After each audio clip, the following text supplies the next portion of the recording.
बोधकथेचे नाव आहे घुबड आणि टोळ. एक म्हातारे घुबड झाडाच्या ढोलीत झोपले असता एका टोळानं झाडाखाली गाणे म्हणायला सुरुवात केली. त्याने गाणे म्हणू नये म्हणून घुबडाने त्याला विनंती केली, बाबा रे, तू येथून जा, मला विनाकारण त्रास देऊ नकोस. तुझ्या किरकिरीने माझी झोप मोडते. यावर तो टोळ त्या घुबडाचा धिक्कार करून त्याला शिव्या देऊ लागला. तो म्हणाला, तू लबाड, चोर आहेस. रात्रीचा बाहेर जाऊन चोरी करून पोट भरतोस नि दिवसा झाडाच्या ढोलीत लपून बसतोस.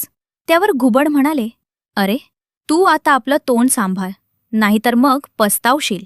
तरीही टोळ ऐकून घेईना. घुबडाची निंदा करून तो पुन्हा गाऊ लागला. मग घुबडाने त्याची खोटी स्तुती करायला सुरुवात केली.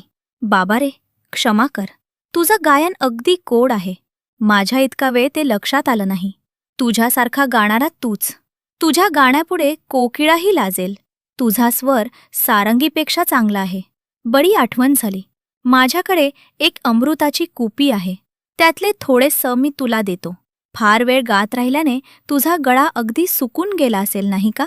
टोळाला खरोखरच तहान लागली होती. तो घुबडाजवळचे अमृत घेण्यासाठी त्याच्या जवळ गेला. लगेच घुबडाने त्याला उचलून आपल्या तोंडात टाकले. तात्पर्य: आपल्याला जे आवडते ते सर्वांनाच आवडेल असे नाही, हे लक्षात घेऊन दुसऱ्याच्या आवडीनिवडीचा जे विचार करीत नाहीत ते शेवटी आपला नाश करून घेतात.